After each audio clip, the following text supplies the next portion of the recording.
yang lalu kita preparasi sampel ya, atau jenis-jenis sampel, bagaimana preparasinya, kemudian kita analisis sampel juga. Untuk preparasi sudah selesai semua belum ya kemarin?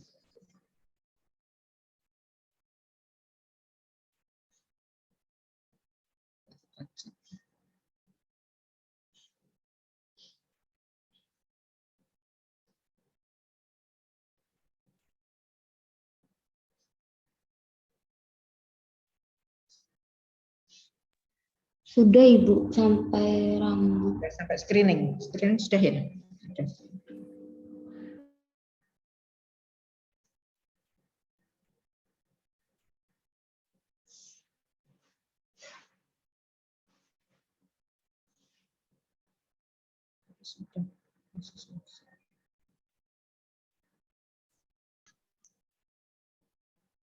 Sudah kelihatan screen-nya?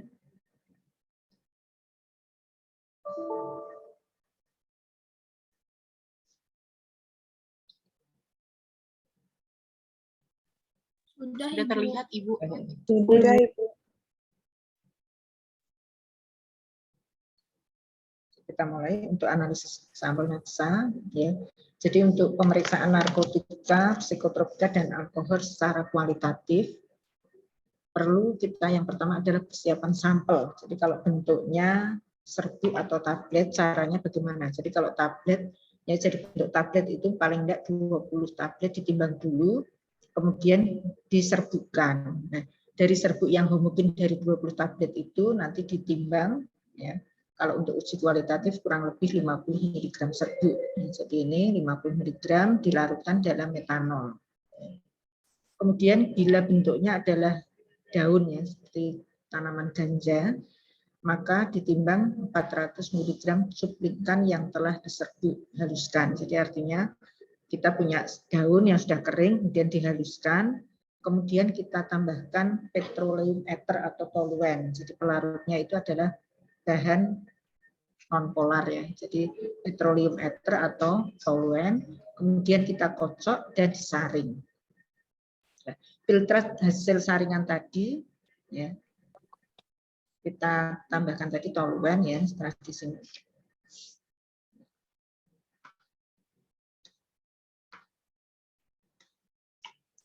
Kocok selama 1 jam, kemudian disaring. Bila perlu tambahkan toluen lagi sampai volume filtratnya itu kurang lebih 10 ml. Kemudian kalau bentuknya damar ganja ya, 100 mg damar, diharuskan atau digerus, kemudian tambahkan 2 ml toluen sampai bentuknya pasta ya atau kental. Kemudian tambah lagi 8 ml toluen, dimasukkan dalam air tertutup, dikocok selama 1 jam, kemudian disaring. Jadi paling tidak 50 ml hasil itu dilarutkan dalam 10 ml toluen. Jadi kalau daun pelarutnya adalah toluen atau ether, kalau tablet bentuknya apa? Diserbukkan dulu kemudian dilarutkan dalam metanol. Itu untuk persiapan sampel.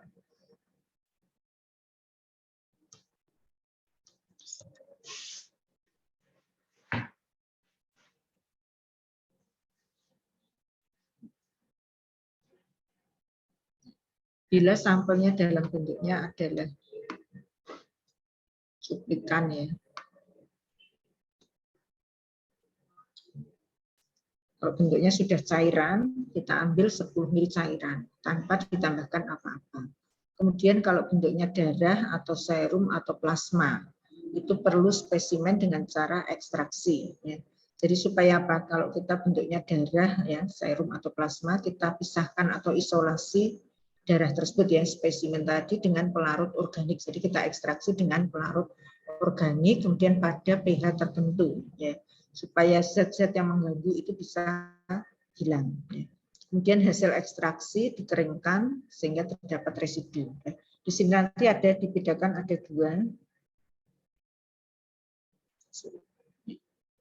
Yang pertama kalau bentuknya adalah serum ya, darah dalam bentuk serum, maka menggunakan metode enzimatik. Metode enzimatik itu bergantung pada oksidasi spesifik enzim ya. Dengan etanol menjadi asepaldehid ya, menggunakan alkohol dehidrogenase. Ya. Oksidasi ini memerlukan reduksi dari nikotinamid adenim Kemudian dinukleotida atau NAD+ menjadi NADH, serta perubahan absorben yang dimonitor dengan spektrofotometer. Nah ini kalau kita lihat bagannya ya, ini kalau sampelnya adalah darah, di darah itu dibuat pH-nya yang pertama, spesimen dibuat pH-nya 7,4. Jadi pertama dicek dulu ya pH darah itu berapa. Kalau pH-nya di bawah 7, berarti kita naikkan dengan menambahkan NaOH ya, tetes demi tetes sampai pH-nya 7,4. Kalau pH-nya lebih dari 7,4 kita turunkan berarti pakai apa? Pakai asam ya, pakai HCl sampai dicapai pH 7,4. Jadi spesimen harus kondisinya pH 7,4. Kemudian kalau sampelnya darah, pengekstraknya adalah kloroform, yaitu CHCl3. Ya, CHCl3 itu namanya kloroform. Setelah diekstraksi, maka ada di sini fase kloroform, fase di CHCl3 dan fase air. Ya. Di fase CHCl3, coba air dengan CHCl3 itu CHCl3-nya berada di atas atau di bawah kloroform. Ya. Kloroform dengan air, ya berat kloroform ya. Jadi berat jenisnya lebih berat dari kloroform daripada air, maka kloroform ini akan berada di bawah. Jadi kalau kita seperti apa ya, identifikasi klor atau brom ya, brom atau yodium kita menambahkan kloroform ya. Dulu di semester 1 ya, di 4 ini semester 1 analisa kualitatif uji yodida atau bromida. Pembedanya ditambah kloroform, kalau terjadi merah itu brom, kalau ungu yodium ya. Ini kloroformnya berada di bawah, kemudian yang atasnya adalah fraksi air. Nah, kloroform di sini kita ekstrak kembali dengan NaHCO3, natrium bikarbonat. Kemudian kita ekstraksi lagi dengan NaOH. Ya. Dengan NaOH maka akan terjadi fraksi NaOH dan fraksi kloroform. Ya, jadi ada kloroformnya masih. Kloroform diekstraksi lagi ya tadi ini suasana basah dengan asam, ya maka akan terjadi massa padat dari sulfat ya, akan menjadi garam ya, massa padat dari garam sulfat. Kita basahkan dengan amonia, tambahkan NH4OH. Ya. Ekstraksi kembali dengan kloroform, maka akan menjadi fraksi kloroform yaitu golongan basa. Golongan basa inilah yang akan diperiksa pada golongan napsa. Jadi golongan napsa ini sampai kita harus memisahkan di sini sampai A ini tadi, B, C, fraksi D. Jadi fraksi D ini adalah fraksi untuk memeriksa golongan-golongan dari narkotika, psikotropika atau zat adiktif itu di sini. Kalau golongan A tadi apa? Isinya adalah salisilat. Jadi kalau A-nya ini terjadi endapan, ya, dicek dengan FSC3 merah, maka di sini adalah salisilatnya positif. Kemudian di sini B, ya, B dan C itu isinya adalah paracetamol. Dan D adalah golongan napsa. Jadi untuk yang sampai ke napsa, pengekstrak yang terakhir adalah kloroform. Prinsipnya, pemisahan atau isolasi spesimen dengan pelarut organik tadi ya pada pH 7,4 sehingga zat pengganggu bisa dihilangkan. Hasil ekstrak nanti dikeringkan sehingga terdapat residu yang dapat dianalisis. Kemudian ini kalau sampelnya adalah urin, ya. Urin atau cairan lambung. Kalau urin atau cairan lambung pH-nya adalah 3. Ya, jadi dicek dulu, dibuat pH 3. Setelah itu pengekstraknya untuk urin adalah ether. Ya, jadi harus yang diperhatikan ini. Kalau darah tadi pengekstraknya adalah kloroform, kalau urin pengekstraknya adalah ether. Ya, di sini nanti ada fraksi ether dan fraksi air. Ya. Fraksi ethernya kemudian ditambahkan natrium karbonat. Jadi ke bawahnya itu hampir sama ya. Tadi ada penambahan Na karbonat. Nanti ada fraksi asam klor, ini fraksi A. Tadi adalah isinya salisilat. Kemudian dari fraksi ether diekstraksi dengan NaOH menjadi fraksi NaOH. Kemudian ya, ada fraksi NaOH dan ada fraksi ether. Karena tadi ditambah ether tadi ya. Di fraksi ether ditambah NaOH berarti ada fraksi NaOH dan fraksi ether. fraksi NaOH berarti nanti isinya adalah obat golongan fraksi B, yang di ether adalah fraksi C. Kemudian yang air tadi di awal, setelah diekstrak dengan ether, fraksi air tadi dibuat pH-nya 8. Setelah 8, diekstrak dengan kloroform. Jadi ini langkahnya hampir sama tadi ya. Untuk mendapatkan fraksi D itu dengan penambahan kloroform, berarti dalam fraksi kloroform nanti diidentifikasi sebagai napsa ya. Jadi ini fraksi D.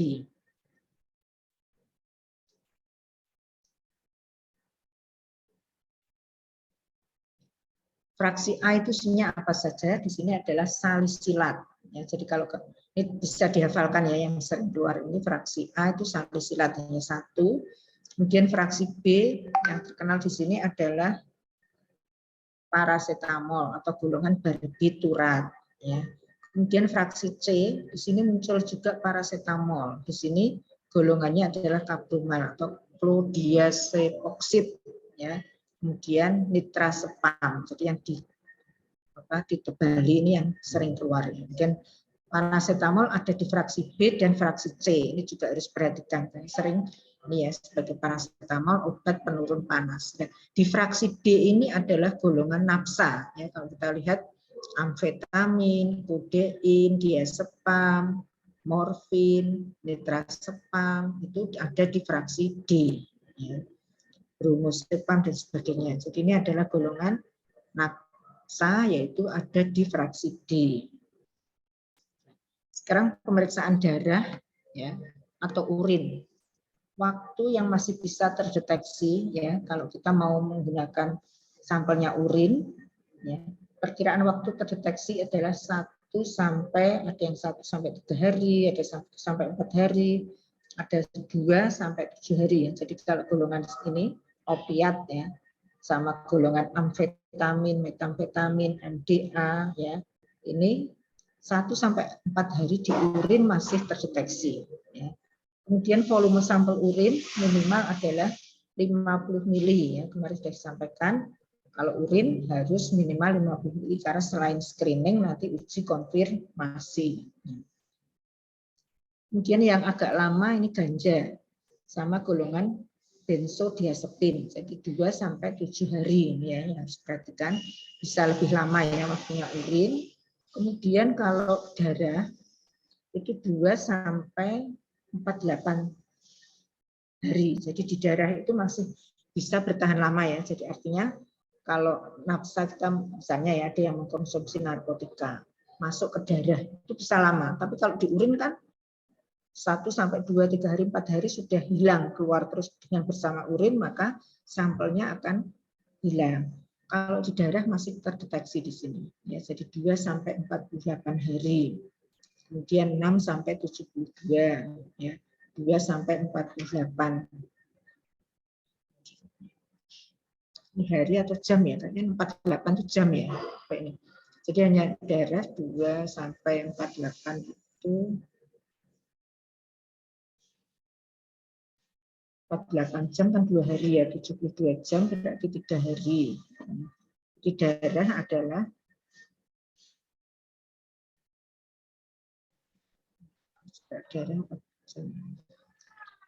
kalau 48, 72 berarti apa? Sebulan ya, sebulan lebih. Coba ini konfirmasi apakah hari atau jamnya. Kemudian jumlah sampelnya ya, untuk darah minimal 10 mili. Kalau serum bisa 5 mili, itu untuk screeningnya ya, masing-masing screening ini. Tetapi kalau untuk uji konfirmasi ya bisa mencapai 20 mili. Kemarin syaratnya ya untuk konfirmasi ada sisa 10 mili.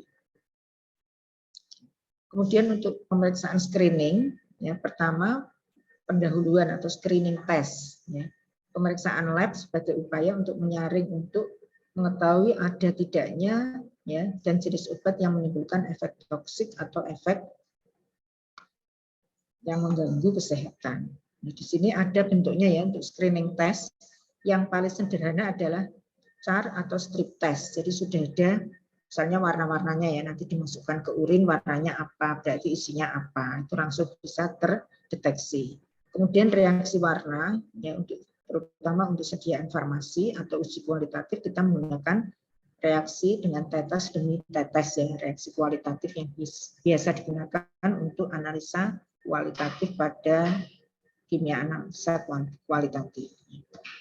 Penggunaannya, caranya adanya zat tertentu dalam urin ditentukan dengan rapid immunoassay atau antigen atau antibodi.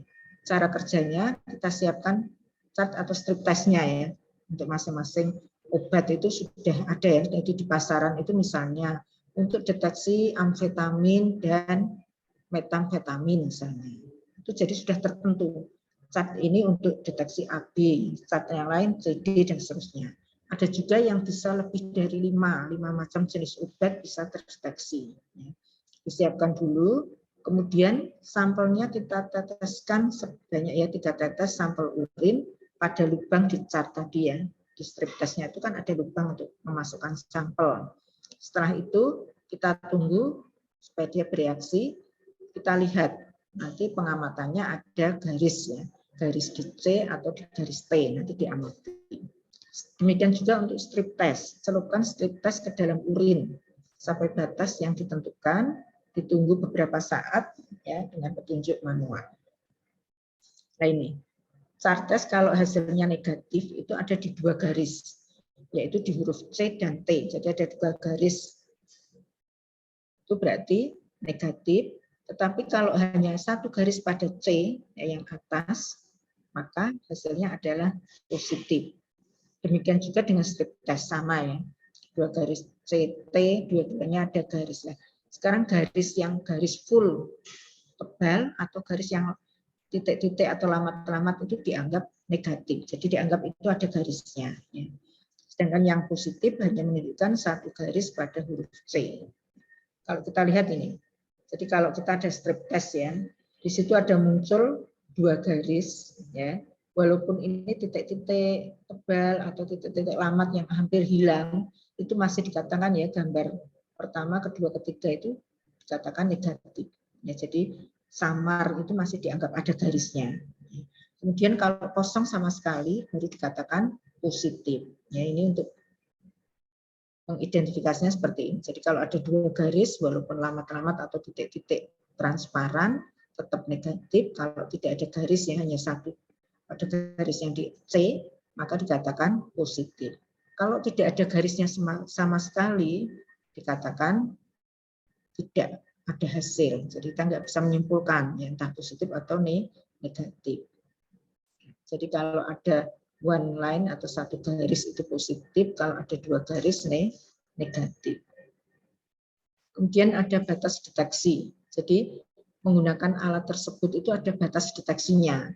Jadi kalau ya di dalam sampel itu ada kanabis 50 nanogram per mili, maka bisa terdeteksi positif. Tapi kalau kurang dari 50, maka dia dikatakan negatif. Jadi kelemahannya tadi ya di chart tadi ada batas konsentrasi tertentu yang bisa terbaca. Batas deteksinya kalau kokain 300 ya, opiat 300, yang tinggi itu amfetamin 1000 nanogram per mili baru terdeteksi positif. Benzodiazepin 200 ini bisa dibaca sendiri, yang paling kecil fensiklidin 25 nanogram bisa terbaca oleh alat screening tadi. Untuk screening, kalau hasilnya negatif, maka tidak perlu dilanjutkan ke konfirmasi. Jadi, oh sudah negatif, sudah berhenti. Tapi kalau positif harus diyakinkan, karena nanti ada positif palsu atau apa ya. Jadi kalau negatif berarti sudah berhenti. Kalau hasilnya positif, belum menjamin positif untuk spesimen yang diperiksa, maka harus dilakukan atau dilanjutkan uji konfirmasi.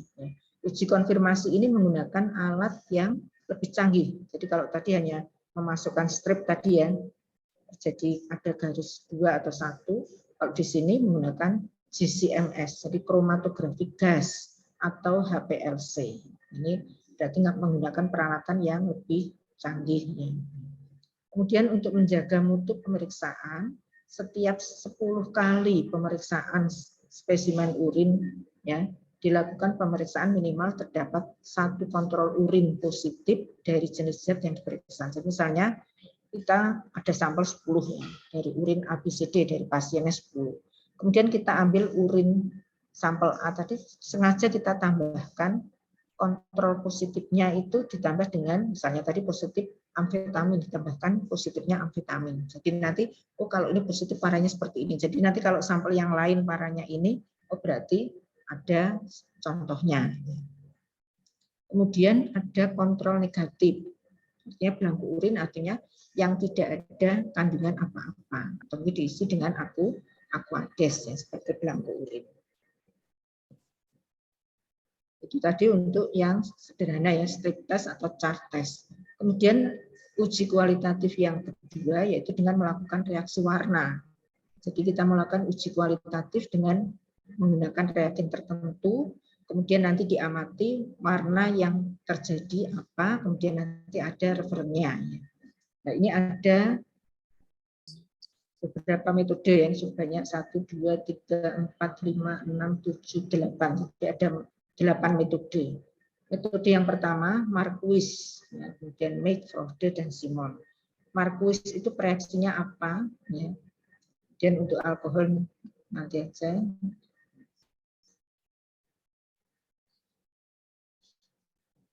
Ini untuk Marquis, yaitu prinsipnya pembentukan senyawa berwarna antara zat yang diperiksa dengan formaldehid. Tahu nama lain formaldehid apa?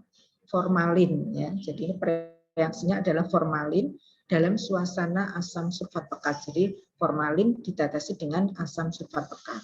Itu namanya adalah reaksi Marquis ya. Jadi 8 tetes formalin 40%, yang kita 8 tetes, kita masukkan ke dalam 10 mili asam sulfat pekat. Jadi campuran ini dikatakan adalah reagen Marquis. Kemudian ether dan NaOH tadi untuk pemisahan ya, pemisahan tadi sesuai sampelnya. Kalau darah ya berarti dengan dengan ether, kalau apa dengan kloroform, kalau urin dengan ether ya tadi. Jadi ini pemisahannya sama seperti tadi. Nah, dari residu yang dihasilkan tadi yang sudah sampai D, jadi ini adalah fraksi D, maka kita lakukan ya ditambahkan 1 tetes reaksi. Jadi residu yang ada di pemisahan tadi ya, di B tadi kan isinya napsa ya. Kalau kita mau uji Marquis tadi, dari yang D tadi kita tambahkan 1 tetes larutan reaksi Marquis. Ya, ditetesi Marquis, nanti diamati apakah warnanya merah, biru, ya. Ini. Jadi warnanya ini sudah ada tabelnya. Kalau dengan Marquis tadi ungu, ini ungunya banyak ya. Berarti kemungkinannya heroin, morfin, kodein, asetilmorfin, asetilkodein. Ini kalau terbentuk warna ungu. Ya. Kalau tidak berwarna, berarti isinya adalah papaverin. Kalau dengan Marquis kuning terang, noskapin. Nah, kalau yang ini ya, untuk yang diazepam dengan Marquis jingga, yang sering keluar ya di ujian kompetensi UKOM ya. Dengan Marquis terjadi warna jingga, berarti sampel mengandung diazepam. Kemudian kalau nitrazepam kuning ya, setelah didiamkan semalam. Jadi ini reaksinya yang nitrazepam, bromazepam, lorazepamnya agak lama. Jadi sampai 1 malam ya. Semalam baru dia berubah jadi warna kuning. Nah ini. Kemudian yang penting lagi ini, dengan Marquis terjadi warna oranye sampai coklat. Itu isinya masih 2, jadi amfetamin dan metamfetamin. Jadi kalau oranye coklat, wah isinya kalau nggak amfetamin, metamfetamin. Tapi kita belum bisa membedakan apakah sampel mengandung amfetamin atau metamfetamin. Nah, ini untuk membedakan, maka kita harus menggunakan reaksi Simon. Jadi selain Marquis, kita uji juga dengan Simon. Warnanya apa, nanti bisa membedakan antara amfetamin dan metamfetamin. Kemudian kalau dengan reaksi Meek, ya, ini banyak yang berwarna hijau tua. Ya, hijau tua ini berarti isinya bersama di sini ungu ya. Kalau Marquis ungu, kalau dengan Meek itu hijau tua. Kemudian kalau dia dengan Marquis tidak berwarna, dengan Meek biru tua. Nah ini. Kemudian untuk membedakan tadi nanti reaksi Simon. Frode ini ungu ya, berarti 2 ini yang bersama dengan Marquis. Berarti kalau kita mau membedakan tambah reagen Meek. Ya, jadi kalau hijau berarti ini. Masih 2 lagi tambah nanti reaksi yang lain. Jadi kita harus punya tabel yang banyak ya. Kemudian kita lanjut ke reaksi Simon.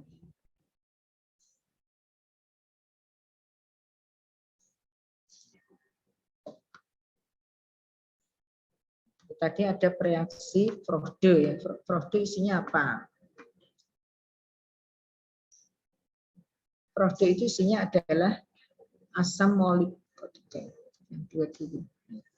antara asam selenius dalam asam sulfat pekat. Jadi hampir semua pelarutnya adalah asam sulfat pekat ya untuk uji kualitatif dengan asam selenius. Ini namanya reagen MIG ya. 0,29 gram asam selenius dilarutkan dengan asam sulfat pekat. Nanti coba di rumah dipisah-pisahkan. Markus tadi apa? Formalin dan asam sulfat pekat. Kalau MIG, asam selenius dalam asam sulfat pekat. Nanti Frode apa? Ya.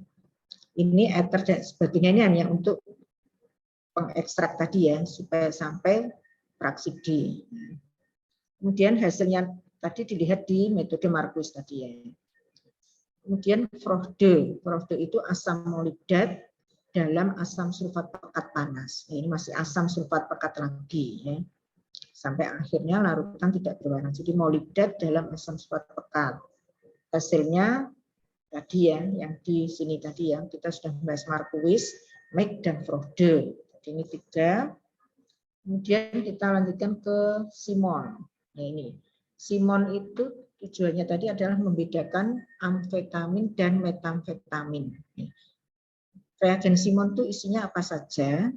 Isinya adalah ada pelarut 1, pelarut 2, pelarut 3. Jadi ada 3 macam pelarut. Yang pertama, sodium karbonat atau Na2CO3 20%, itu pelarut 1. Dan pelarut kedua, aset aldehid ya 50%. Pelarut ketiga, sodium nitrofusid ya, Na nitrofusid. Ini yang ether sama semua. Hasilnya seperti apa?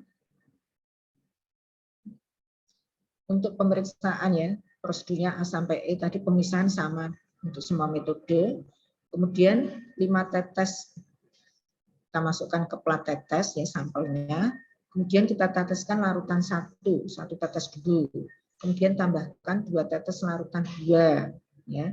Kemudian kita tambahkan larutan 3 tetes demi tetes, kemudian diamati. Kalau terjadi warna biru ya. Jadi dari 3 tahap tadi ya, tetes larutan 1, 2, 3 terjadi warna biru, berarti isinya adalah metamfetamin. Kalau terjadi warna merah sampai cherry, itu isinya amfetamin. Jadi kalau ditanya misalnya ya, bagaimana untuk membedakan amfetamin dan metamfetamin? Ya, berarti dengan apa? Reaksi Simon. Ya.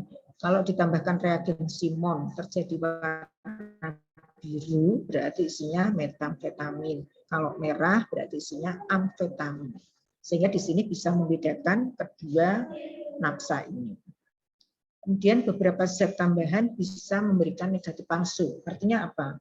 Kita tidak mengkonsumsi amfetamin atau metamfetamin, tapi terdeteksi mengkonsumsi napsa. Itu namanya memberikan negatif tapi palsu.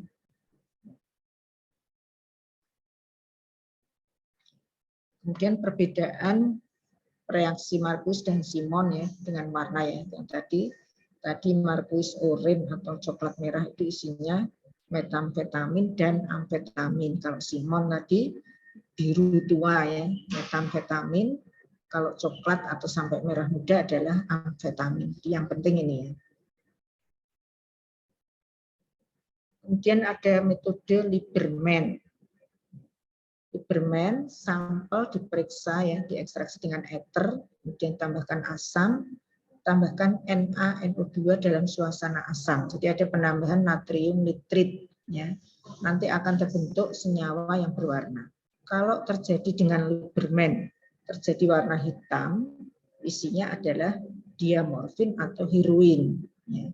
Kalau coklat haloperidol, kalau merah atau oranye adalah phenyl methyl barbituric acid atau asam barbiturat. Nah, di sini membedakan dengan metode Lieberman. Kemudian metode yang keenam, flash blue, ya tentunya ini berwarna biru ya. Sampel diekstraksi dengan petroleum ether, dengan ether menghasilkan ya dengan garam flash blue akan membentuk senyawa yang berwarna. Di sini untuk flash blue itu ada dua macam pelarut, yaitu petroleum ether, kemudian larutan cair dari natrium bikarbonat 10% Lieberman. Ya, jadi Lieberman itu kalau bentuknya bubuk ya, tanaman ini berarti kita tambahkan, kemudian tambahkan 2 tetes larutan 1, biarkan ya menembus ya, berarti filtratnya turun ke bawah, kemudian tambahkan sejumlah kecil reagen padat pada kertas saring bawah dan tambahkan 2 tetes larutan. Jadi ini ada 2 tahap, larutan 1 dan larutan 2 tadi. Interpretasi, jadi untuk Lieberman ini untuk kanabis ya. Jadi jika flash blue itu untuk kanabis. Jadi kalau terjadi warna merah keunguan itu berarti kanabisnya positif.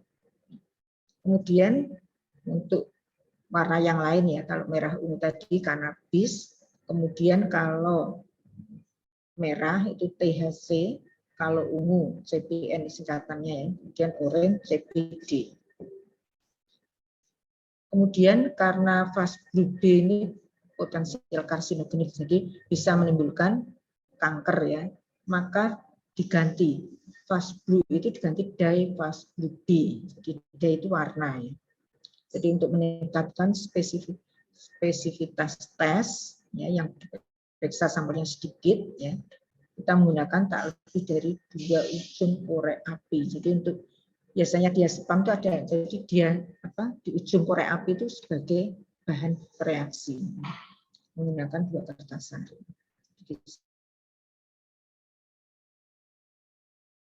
Terjadinya warna, mencegah ekstraksi terjadi dengan warna. Dari materinya adalah ini bahannya untuk tanaman. Sebelum mencapai kan disaring tadi ya, sebelum mencapai kertas saring bawah dan menghasilkan reaksi positif palsu. Palsu itu positif, tapi sebetulnya tidak, namanya positif palsu. Kemudian larutan kedua menghasilkan kondisi basah. Ini berarti dengan flash blue, nanti contohnya yang kemudian flash blue tadi diulang ya, dengan diekstraknya dengan kloroform. Jadi untuk reaksi awalnya semuanya sama. Kemudian reagennya padat ya, dengan garam flash blue. Kemudian encerkan garam flash blue ini dengan natrium sulfat anhidrat, jadi Na sulfat, Na2SO4 anhidrat. Pelarut yang pertama kloroform, yang kedua adalah NaOH. Cara kerjanya, letakkan sejumlah kecil zat yang diperiksa pada tabung, masukkan ke tabung, tambahkan reagen padat, jadi natrium sulfat anhidrat, tambah 1 ml larutan 1. Kocok selama 1 menit. Kemudian tambahkan 1 ml larutan kedua, kocok juga selama 2 menit. Kemudian tegakkan tabung selama 2 menit. Pembacaan hasil warna seperti pada metode 1 ya, pada lapisan cairan kloroform bawah menunjukkan hasil positif. Kemudian warna yang di lapisan atas diabaikan. Jadi yang dilihat adalah yang di bawah, kertas saring yang di bawah. Tes yang ke-8, Dukon ya, cuplikan ditambah asetaldehid atau vanilin. Jadi pernah menggunakan vanilin?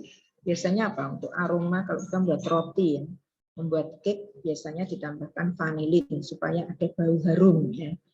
Kemudian kalau kita membuat teh, ya, teh supaya ada bau, ya, vanilin bau, ya, ditambahkan vanilin, bentuknya serbuk ya, kayak gula itu ya, tapi isinya adalah vanilin, itu sebagai pereaksi dengan asetaldehid atau vanilin dalam suasana asam.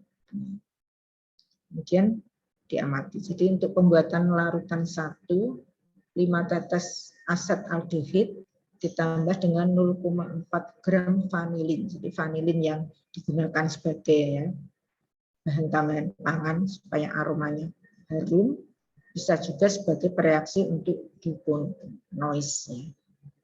Ini dilarutkan dalam 20 ml etanol. Kemudian larutan yang kedua adalah HCl pekat, larutan ketiga kloroform. Campuran asetaldehid dan vanilin itu harus disimpan di tempat yang gelap ya, atau dingin, jadi dimasukkan di kulkas. Bila ada perubahan menjadi kuning tua, berarti vanilin asetaldehidnya sudah rusak ya, karena ini ya, jadi harus selalu baru kalau kita mau menggunakan. Kemudian selama kita disimpan tempat gelap dan dingin dan belum berubah warna masih bisa digunakan. Kalau sudah berubah kita harus buat yang baru. Caranya, sampel dimasukkan ke dalam tabung reaksi. Ya. Kemudian kita tambahkan 2 mili larutan 1 selama 1 menit, 2 mili larutan kedua, kocok ya. Kemudian biarkan 10 menit. Jika muncul warna, tambahkan reagen penegas yaitu 2 mili larutan 3. Ya.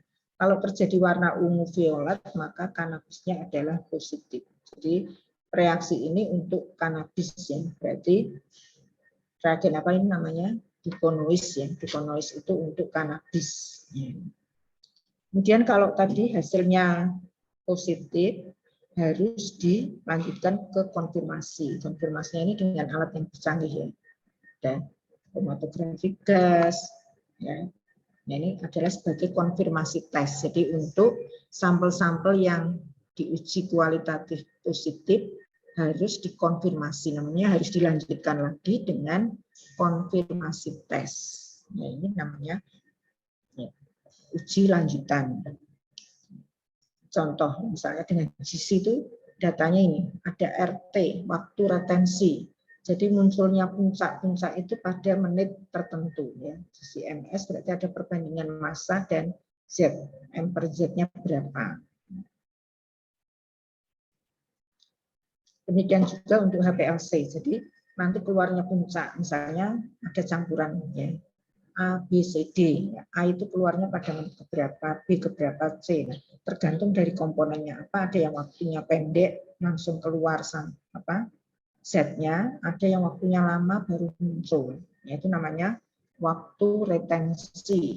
Jadi kalau kita menggunakan CCMS atau HPLC, maka waktu retensi itu bisa digunakan untuk mendeteksi zat apa. Kemudian selain itu kita juga butuh penampak bercak. Jadi misalnya kita sudah mereaksikan ya, terutama di misalnya kertas kromatogram. Warnanya dengan sinar ultraviolet. Sudah pernah lihat sinar ultraviolet? Itu lampu kalau yang di bank ya, biasanya untuk mendeteksi uang itu asli atau tidak ya, asli atau palsu. Kalau asli maka dia warna birunya itu nampak ya, garisnya itu kelihatan. Itu sinar ultraviolet itu bisa juga digunakan di sini ya. Kalau dengan UV sampel tidak keluar warnanya, jadi ini nggak muncul warnanya ya, maka kita perlu menambahkan penampak bercak supaya warnanya itu muncul.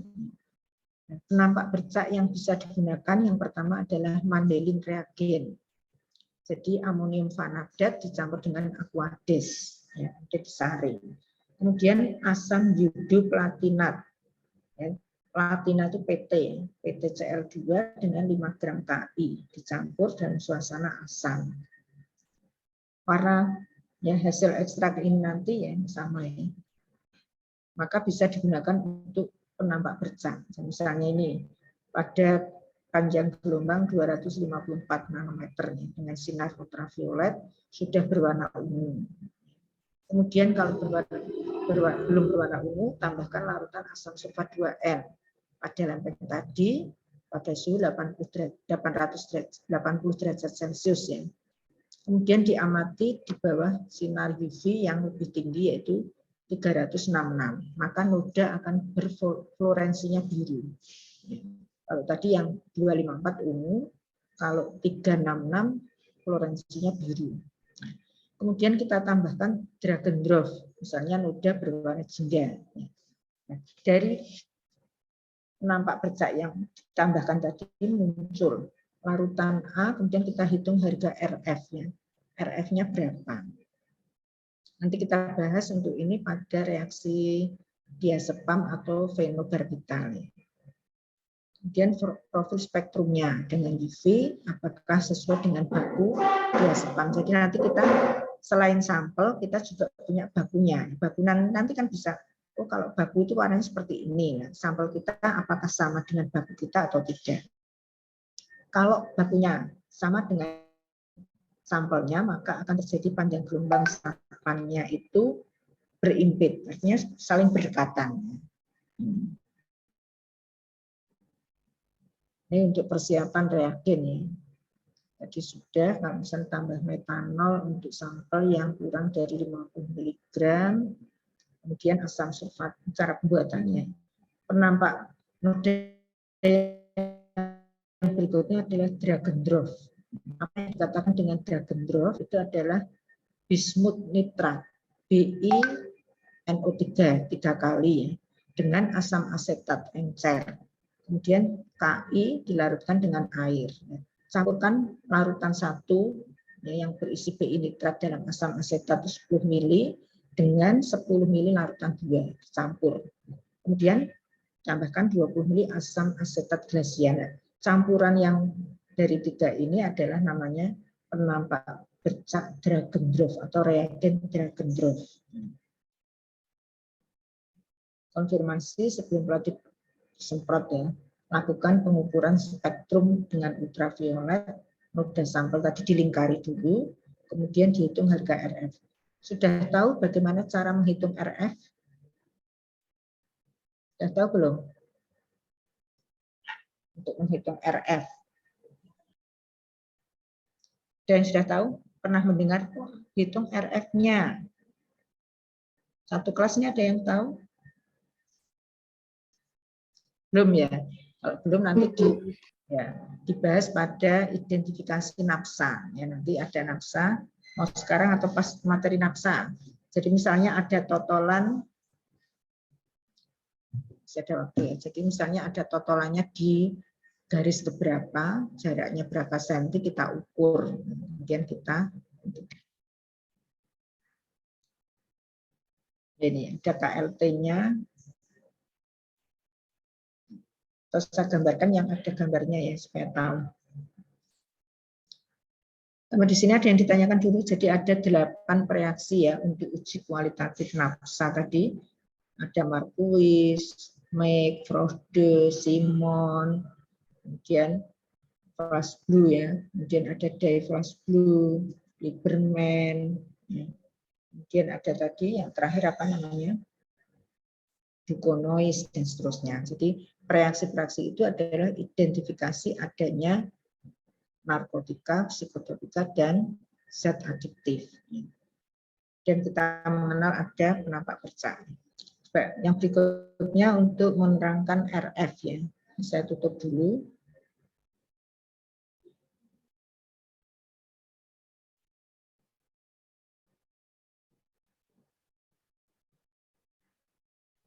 Ibu, permisi saya izin bertanya, Bu. Ya. Ini Bu, yang pada interpretasi hasil yang bagian card atau strip test itu, kan kalau negatif itu kan garis 2, terus kalau positif itu garis 1 ya Bu. Nah, tapi didapati misal di dalam kit insertnya itu setelah 15 menit itu nggak bisa dibaca. Nah, tapi setelah 15 menit itu muncul 2 garis Bu. Jadi awalnya itu 1 garis, itu gimana ya Bu? Jadi awalnya muncul berapa? Awalnya muncul 1 Bu. Kemudian setelah 15 menit itu ternyata muncul 2. Itu pengalaman benar. Ya.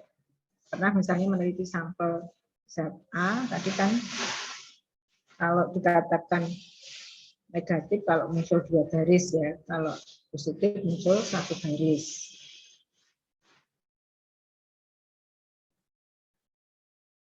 Nah, ini atau sebelumnya ya?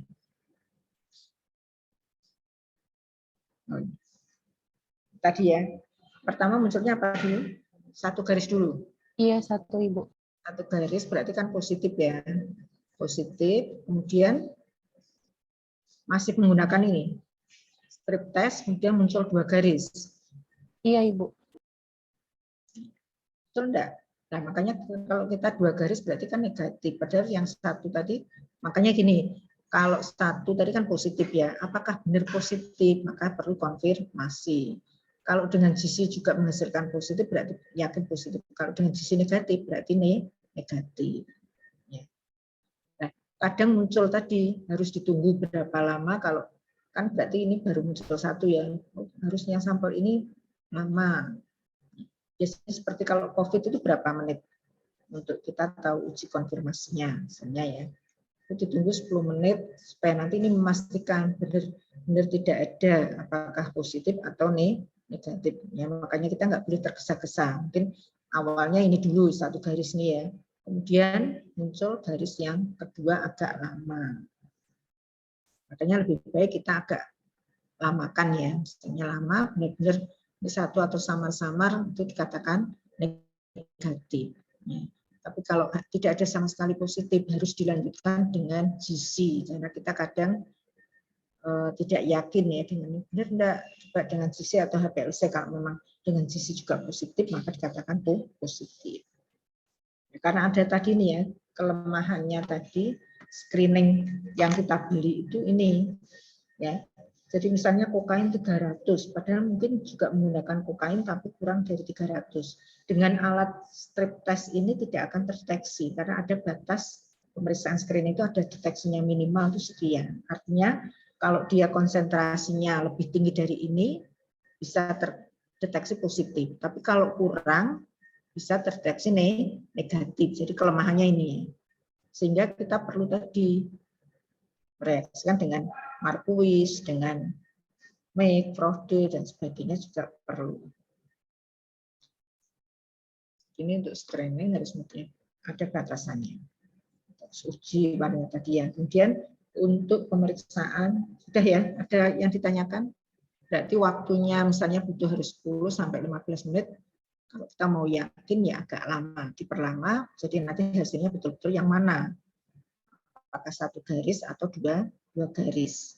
Kalau satu garis dilanjutkan ke uji konfirmasi, kalau dua garis berarti cukup, sudah negatif berhenti. Ya. Kemudian untuk zat adiktif, contohnya adalah alkohol, metanol. Ini uji atau identifikasi alkohol, apakah ya penderita itu mengkonsumsi alkohol atau tidak, maka kita bisa melakukan dengan reaksi ini.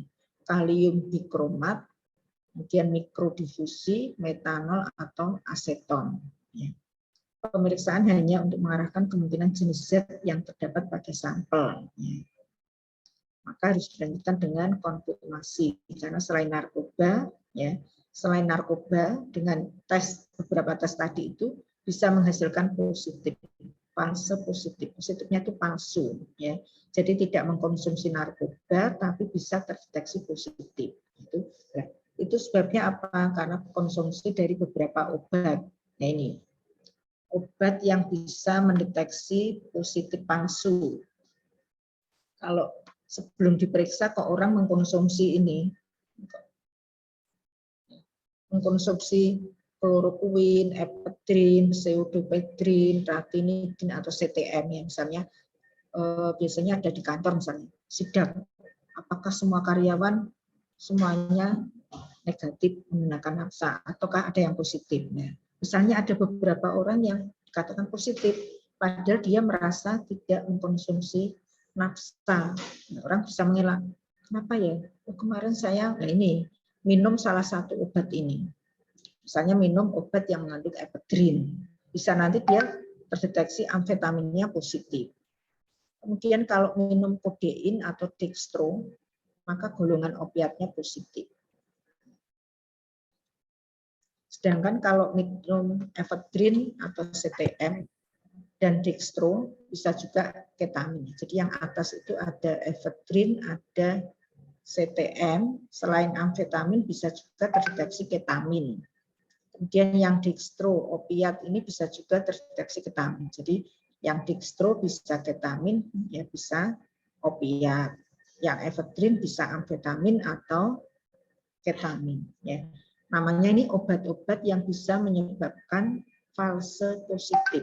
Positifnya palsu. Jadi dia tidak mengkonsumsi parameter yang sebelah kiri, tetapi dia mengkonsumsi obat-obatan yang di kolom ini ya, maka dia terdeteksi positifnya yang sebelah kirinya. Nah ini maka dikatakan obat ini adalah obat penyebab fase positif. Fasenya positif, jadi positif palsu. Tadi sudah ya. Ada yang ditanyakan? Kalau ditanya yang markuis tadi pelarutnya apa? Formalin dalam asam sulfat pekat. Kemudian kalau make apa tadi asam selenius dan asam sulfat. Coba nanti di rumah dibuat tabel ya. Dari reaksi yang 8 tadi, ya reaksi markuis, reaksinya isinya apa, campuran apa dan apa sampai 8. Kemudian hasilnya ya kalau misalnya golongan nafsa tadi yang sering keluar paracetamol, nafsa, apa diazepam, fenobarbital warnanya apa, amfetamin, metamfetamin, heroin, yaitu warnanya apa nanti buat kolom. Nah ini nanti dihafalkan. Ya. Jadi untuk reaksi ini kita nggak bisa, wah sulit ya, harus menghafalkan karena muncul warna yang bermacam-macam. Jadi make asam selenius dalam asam sulfat, prode asam molidat dalam asam sulfat pekat panas. Kemudian simon itu yang 3 pelarut ya. Hafalkan saja karbonat, asetaldehid, kemudian natrium nitroproksid. Ya. Ini khusus yang simon ini biasanya untuk membedakan amfetamin dan metamfetamin. Ya, kalau metamfetamin ya muncul warna biru, kalau merah berarti amfetamin. Nih, contoh perbedaan markuis dan simon. Yang penting ini metamfetamin dia bisa beda ya, oranye biru. Jadi yang dua-duanya berbeda berarti bisa membedakan. Jadi merahnya sama, berarti ini obat antara ini merah muda ya dengan simon merah muda.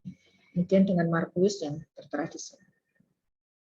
Liberman untuk diamorfin atau heroin ya, hitam. Ini yang penting ya, heroin warna dengan Liberman hitam. Kemudian fast blue ya untuk apa? Cannabis. Di fast blue itu untuk cannabis ya, bisa fast blue bisa die fast blue. Kemudian fast blue tadi gluconois ya, itu dengan vanilin, vanilin asetaldehid, kemudian dengan HCl dan kloroform. Jadi cara kerjanya kemudian konfirmasinya dengan alat canggih. Ada yang ditanyakan untuk reaksi ini? Atau terlalu cepat?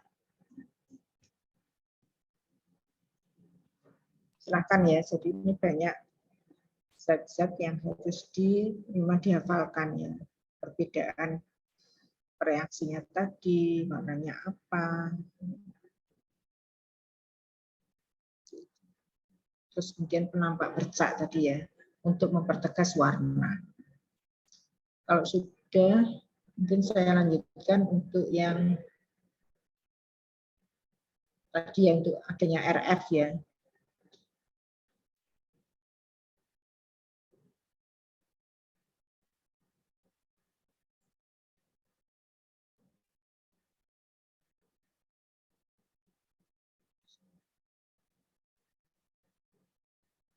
Identifikasi diazepam.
Tafsirkan yang ada harga RF-nya ya. Identifikasi diazepam dalam tablet dengan metode kromatografi lapis tipis. Pernah mendengar kata-kata kromatografi? Krom itu artinya apa? Dalam bahasa Inggris apa? Krom itu bahasa Latin ya. Krom itu warna. Grafis gambar ya. Jadi nanti kenapa ada muncul warnanya apa? Kromatografi itu prinsip pemisahan ya. Di dalamnya nanti ada fase diam, ada fase gerak. Kita mengenal ada fase diam dan fase gerak. Ya, di sini yang dikatakan fase gerak yang bisa menggerakkan itu bentuknya apa? Bentuknya adalah cairan. Ya, jadi di sini adalah eluen, dikatakan eluen. Kemudian yang dikatakan fase diamnya adalah yang padat, yang tidak bergerak. Jadi fase geraknya adalah campuran dari kloroform dan metanol. Nanti yang bisa menggerakkan campuran yang ada di dalam sampel tadi. Jadi misalnya sampel itu adanya beberapa macam komponen. Bisa dipisah-pisahkan kalau kita ada fase geraknya. Kemudian kita memerlukan untuk identifikasi secara kromatografi ini harus ada bakunya. Jadi kita harus menotolkan bakunya itu ada. Ya. Kemudian larutan sampelnya. Kemudian sebagai fase diamnya itu adalah kertas KLT. Ya. KLT yaitu terdiri dari silika gel, ya, GF254. Jadi kita ukur nanti bisa disesuaikan dengan alatnya itu adalah chamber. Ya. Chamber itu alat yang terbuat dari kaca semua ya. Di instrumen kemarin sudah terbuat dari kaca semua, kemudian ada tutupnya. Nah, untuk KLT kalau yang chamber kecil itu adalah bisa diukur 5 kali 9,5. Jadi ini yang paling kecil ya. Kemudian juga ada chamber yang ukuran 10 kali 10. Kemudian yang besar adalah 20 kali 20. Jadi untuk yang chamber yang besar bisa untuk sampel yang jumlahnya banyak sekalian. Kalau ini kan hanya untuk 3 totolan ya, bisa untuk praktikum kalau satu mahasiswa bisa atau satu kelompok mengerjakan satu, itu bisa untuk 3 totolan. Jadi sampelnya 2, 1 baku. Ya. Kemudian yang lebih besar 10 mungkin bisa beberapa sampel dan beberapa baku. Apalagi yang 20 kali 20. Untuk fase geraknya tadi, campuran dari ini misalnya kloroform dan metanol. Ya. Perbandingan 10:1. Itu artinya apa? Kalau kita membuat ya dalam volume 50 misalnya, berarti kita mengukur kloroformnya berapa? Totalnya ini berapa perbandingannya? Totalnya 10 dan 1 kan 11 ya. Berarti kalau kita mau menghitung kloroformnya saja berapa mili? Kalau kloroform 10/11. 10 per ya, berarti 10 dibagi 11 ya, totalnya 11 kali. Kita mau membuat berapa mili? 50. Kali 50. Bisa ya, 10 per 11 kali 50 mili. Hasilnya berapa? 10 kali 50, 500. 500 dibagi 11. Hasilnya berapa? 50 bagi 11 sekitar berapa? 4 ya? 4. 500 dibagi 4,5. 45 atau 45? 45, Bu. 5,45. 45,45, Bu. Ya. Kemudian kalau menghitung metanolnya berapa mili?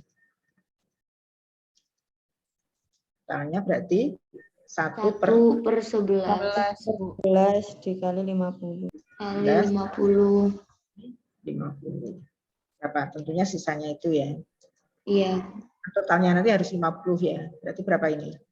Sekitar 4 ya. 4,55 ya ini. Jadi kita mencampurkan kloroform sebanyak 45,45 mili ditambah metanol 4,55 mili, kita aduk merata ya. Berarti totalnya nanti 50. Jadi kalau volumenya 50 itu biasanya untuk yang chamber besar, ya, yang chamber ukuran 20 kali 20. Nah, kalau kita menggunakan chamber yang kecil, yang paling kecil tadi itu kita butuh sekitar 10 mili. Kalau 10 mili berarti apa? Atau kita permudah aja biar nggak koma-koma ya. Ya sudah kita buat 11 mili, gampang ya. Berarti apa? Kloroform 10 mili dan metanolnya 1 mili. Kita buat 11, nanti yang digunakan 10 mili ya. Biar nggak menghitung koma yang kecil-kecil. Sudah jelas ya untuk membuat fase gerak ya. Setelah fase geraknya jadi, kita masukkan ke dalam chamber supaya jenuh. Ya, supaya jenuh tadi nih. Kertas saring dimasukkan ke dalam chambernya, kemudian kita isikan eluen. Nah, kalau ada eluen itu kan bentuknya cair. Kalau ketemu kertas saring, kira-kira bisa apa? Merambat ya. Cairannya akan merambat pada kertas saring. Kalau merambat, nanti dia kalau sudah merambat sampai ujung atau paling atas, berarti apa? Berarti chambernya itu sudah jenuh dengan uapnya tadi. Jadi uapnya yang dari cairan bawah akan memenuhi seluruh ruangan chamber. Kalau sudah jenuh, baru kita siapkan tadi sambil menunggu jenuh, kita bisa menyiapkan tadi ya totolan sampel A dan B maupun bakunya. Kalau menotolkan, totolkan sedikit, keringkan dulu, totolkan lagi sedikit, ya dan seterusnya. Kemudian nanti di sini ada jarak rambat eluennya adalah 7 cm. Kemudian setelah 7 cm, eluennya menggerakkan sampai batas maksimum 7 cm. Kita lihat di bawah sinar ultraviolet. Nodanya akan berwarna ungu, ya. Dengan sinar ultraviolet 254 itu akan berwarna ungu, kalau 366 akan berwarna biru. Jadi kita melihatnya kalau tergantung dari sinar, jenis sinar, panjang gelombang sinar ultravioletnya ya. Bisa ungu, bisa biru. Kalau tidak muncul warna atau warnanya nggak jelas kita ragu, maka bisa ditambahkan penampak bercak tadi. Misalnya asam sulfat pekat, kemudian ada metanol dan sebagainya.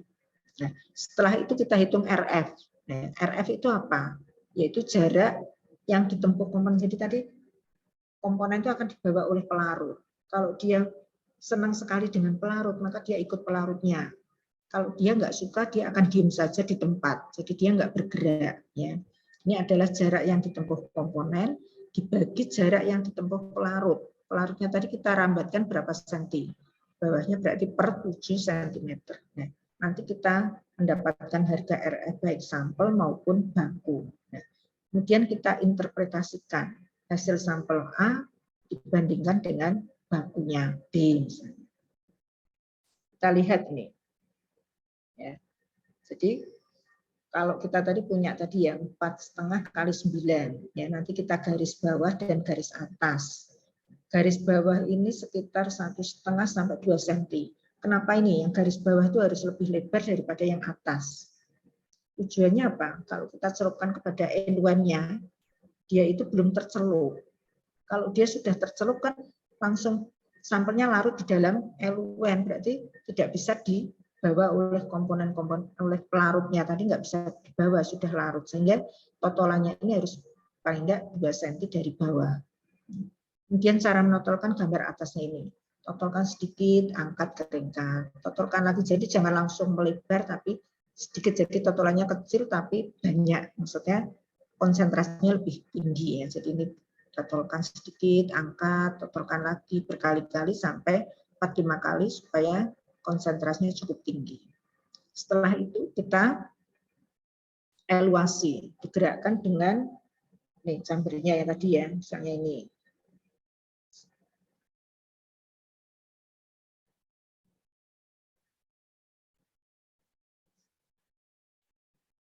Nah ini masukkan tadi ada totolannya, misalnya ada 3 totolan yang bawah ya. Kita gerakkan, kita masukkan ke chamber. Kalau sudah dimasukkan ke chamber, chambernya jangan digeser-geser supaya nanti pergerakannya lurus. Nah ini kita masukkan silika gelnya tadi masuk kromatogramnya ke dalam chamber yang sudah berisi eluen. Eluennya ini berada di bawahnya dari totolannya. Kemudian kita gerakkan ya. Kalau sudah, nah ini Ya, bisa bergerak, LW-nya tadi bergerak sampai batas atas nih ya. Batas bawah tadi sampai atas adalah 7 cm. Ternyata setelah dikeluarkan ya, dilihat di bawah sinar ultraviolet, ternyata ada 3 penampak ini. Untuk membedakan aja ya. Ada yang di bawah ini, kemudian ada yang agak atas, kemudian bakunya yang di bawah. Nah, dari masing-masing totolan ini kita hitung RF tadi. RF tadi hitungnya apa? Jarak komponen ya. Berarti ini merah ini kita buat diagonalnya. Berarti ada titik tengahnya, kita garis sampai garis bawah yang batas tadi ini, bawahnya ya, berapa senti. Dibagi jarak ini sampai garis atas tadi 7 cm misalnya. Kemudian yang kalau ini 7, coba yang merah itu kira-kira berapa senti? Kalau sampai maksimum tadi 7. Berarti di sini mungkin hanya 3 ya. 3 Ibu. RF-nya berapa? 3/7. 7. Berarti 0, berapa ya. Kemudian kalau yang biru, kalau 7-nya segini, kira-kira ini berapa senti? 6,5. 6. 6. Berarti RF biru berapa? 6/7. Ya. Kemudian yang hijau berapa ini? Kalau tadi batasnya ini 7, dipilih tadi 3, kira-kira berapa? Mungkin 5 ya. 5. Atau 4. Misalnya 5 berarti 5/7. Berarti harga RF itu berapa? 0, semua ya tadi ya. Nah, kalau misalnya totolannya itu suka dengan fase geraknya, dia berada di garis atas. Berarti RF-nya berapa kalau berada di garis atas? 7/7. 7/7. Berapa? 1. 1. Ya, 1 ya. Kalau dia sama dengan jarak LW-nya berarti RF-nya sama dengan 1. Kalau dia tidak bergerak, dia tetap di bawah, RF-nya berapa? Tidak bergerak itu berarti kan dia tidak berpindah dari tempat semula ya. Berarti jarak nodanya nggak ada, berarti 0. 0 dibagi 7 berapa? 0. 0. Kalau begitu RF 0. Kalau begitu RF itu antara angka berapa sampai berapa? Paling rendah berarti berapa? Dia nggak bergerak. Itu berarti memiliki RF sama dengan 0. 0. Kalau dia suka 0. dengan LW-nya, ikuti sama LW bergerak, dia juga ikut bergerak. Berarti RF-nya 1. Berarti 1. RF itu antara angka 0 sampai dengan 1. Ya. Mungkin apa tidak RF lebih dari 1? Tidak. Tidak mungkin. Jadi kalau misalnya, Bu, saya ngitung RF kok 1, pasti ada yang terbalik apa tidak? Misalnya tadi ini ya, harusnya 3/7 tapi dihitung 7/3. Hasilnya berapa kalau 7/3? Kan lebih dari 1 ya. Terus ini tadi 6/7, kebalik 7/6, 1, ini misalnya tadi 5/7 keliru 7/5. Ya, jadi tidak mungkin harga RF itu lebih dari 1. Kalau menghitung kok lebih dari 1 pasti terbalik ya. LW-nya berapa baru ditambah sampelnya. Jadi ini saya ulangi ya. Jadi geraknya tadi, LW-nya tadi berada di bawahnya garis ini ya. Totolan tadi misalnya sampel 1, sampel 2 bakunya. Terus kita masukkan ke chamber, kita tutup ya. Kemudian dia melakukan eluasi. Eluasinya ini menggerakkan komponen-komponen yang ada di sampel. Batasnya, nah, setelah LW-nya berada di garis kita ambil, kromatogramnya diambil, kita keringkan, baru kita baca di bawah sinar ultraviolet. Contohnya ya. Ini menghitung RF. Nah, interpretasi datanya bagaimana? Kalau dikatakan positif kan RF sampel sama dengan RF baku ya. Kalau yang ideal begitu. Tetapi kalau lebih kurang, bedanya itu bagaimana? Kalau selisihnya RF baku terhadap sampel kurang dari 0,2 itu masih dikatakan positif ya interpretasinya. Walaupun beda tapi kalau selisihnya itu kurang dari 0,2 dikatakan positif. Tapi kalau selisihnya lebih dari atau sama dengan 0,2 maka dikatakan sampel negatif atau tidak mengandung baku tersebut ya. Jadi untuk identifikasi menggunakan metode kromatografi itu hanya untuk kualitatif. Jadi ada atau tidak. Jadi positif atau negatif. Bukan begini. Itu kalau RM-nya selisihnya tinggi berarti dia mengandung lebih banyak. Kalau dia hasilnya kecil berarti tidak mengandung kecil. Itu bukan ya. Jadi hanya positif atau negatif. Ini contohnya misalnya ya. Jarak noda B misalnya ini jarak rambatnya 15 cm misalnya. 9 berarti 9 per 15 0,6. Jarak S1 misalnya 3,5 per 15 0,23. Yang kedua 9,3 per 15 misalnya ya 0,602. Interpretasi datanya itu selisih. Misalnya ini ya. S1 sampel kita sampel 1 sama 2. Sampel 1 dengan bakunya 0,6. Berarti selisih ya, enggak ada selisih negatif ya. Selisih itu dibuat positif. Jadi 0,6 dikurangi 0,23, 0,37. Apakah sampel S1 berisi baku B?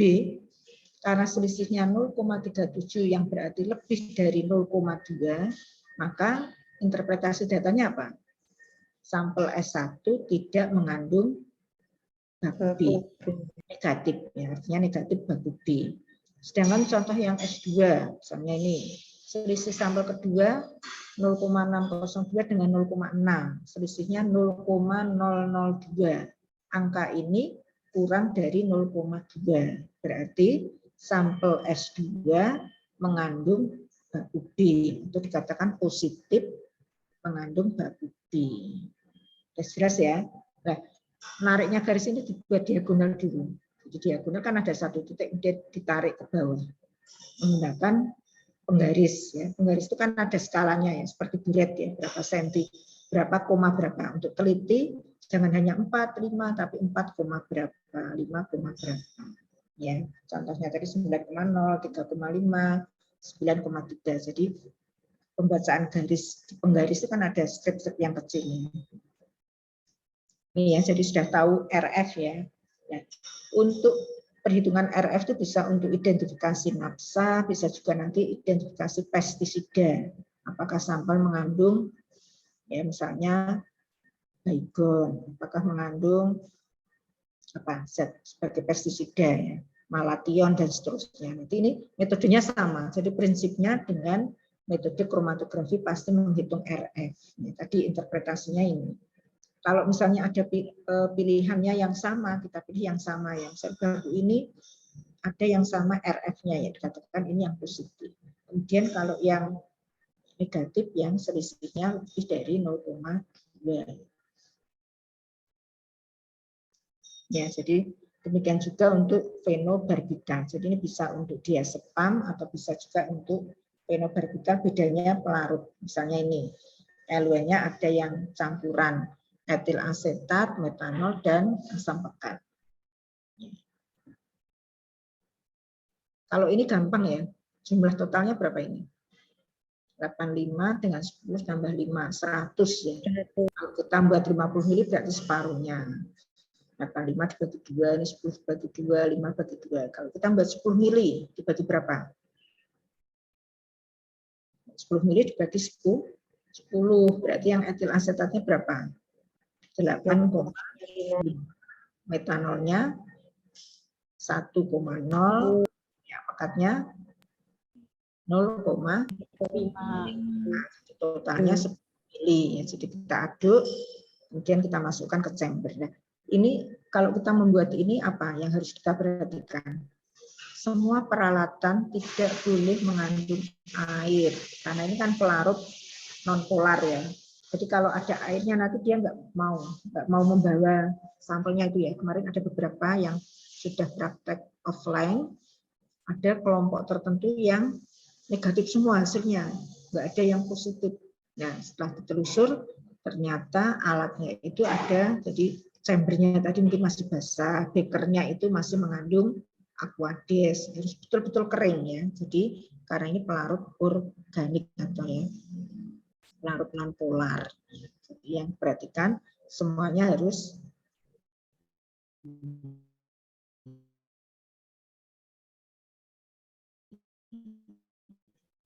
tidak boleh mengandung krisis napsa, kemudian ini baru uji kualitatif. Nanti kalau uji kuantinya kita lanjutkan ke contohnya nanti PK, metanol atau alkohol. Ada pertanyaan? Jadi kromatografi atau kromatografi lapis tipis atau kertas itu prinsipnya sama. Ya, kita mesti menghitung RF. Kalau misalnya kertas ada penampak bercak dari pewarna, selain RF juga muncul warnanya sama. Jadi misalnya kita buat ini ya, misalnya buat es ya, atau ya es yang menggunakan pewarna macam-macam. Nah, kita mau identifikasi apakah pewarna yang digunakan untuk makanan itu apakah pewarna yang diperbolehkan atau menggunakan pewarna yang dilarang misalnya. Kita harus punya sampelnya itu pewarna yang kita preparasi, kita totolkan nanti muncul warnanya. Kalau warna sampel sama dengan bakunya berarti dia dikatakan positif. Tapi kalau warna sampel tidak sama, dikatakan nih, jadi selain warnanya nanti dihitung juga harga RF. Jadi perhitungannya sama dengan yang kromatografi lapis tipis. Ya, jadi kita sudah banyak sekali ya membahas tentang analisis sampel massa. Ada yang ditanyakan?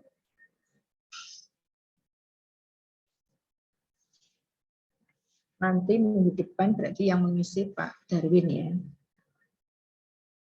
Karena 2 kali, Pak Darwin 2 kali dulu, kemudian nanti UTS, kemudian baru Pak Darwin 2 kali, Bu Ana sekali, nanti baru ujian akhir. Karena ini didobel ya, nanti materi yang saya berikan.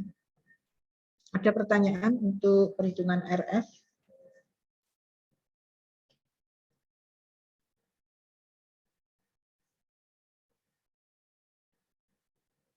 Ada yang mau ditanyakan silahkan.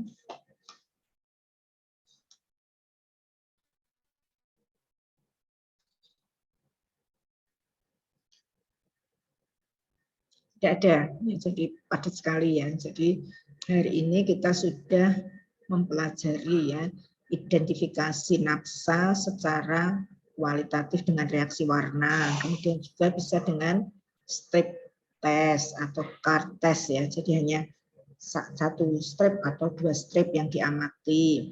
Kemudian kita bisa mengukur dengan melalui harga RF. Itu bisa mengidentifikasi juga.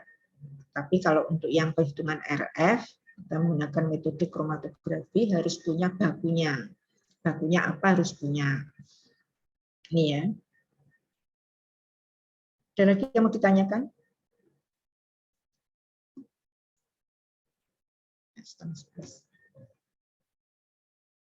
Sudah cukup ya. Ya, nanti dibaca lagi di rumah nanti ya materinya, dipisah-pisahkan tadi ya.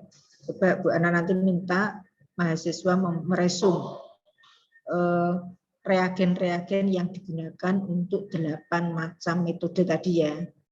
Tadi kan terpisah-pisah, kalau dibuat kolom nanti dibuat tabel, tempelkan di kamar, bisa menghafalkan. Ya, jadi Marquis tadi isinya apa, Make apa, Frode, Simon, dan sebagainya, dibuat kolom kiri, kemudian kanannya campuran dari pelarut. Kalau ada pelarut 1, 2, 3 ya P1, 2, 3 apa. Kemudian kolom yang kanannya contohnya yang unik ya. Jadi misalnya yang diazepam, paracetamol, warnanya apa. Itu yang sering keluar di ujian kompetensi. Jadi UKOM itu sering keluar. Yang ditanyakan? Mungkin cukup Ibu. Cukup ya. Jadi karena ini buat tatap muka ya, materinya banyak. Ya nanti dibaca-baca lagi ya. Nanti saya berikan pada sipennya ya, sipennya toksikologi nanti Bu Ana kirim. Kalau tidak ada, saya akhiri. Assalamualaikum warahmatullahi wabarakatuh. Waalaikumsalam warahmatullahi wabarakatuh.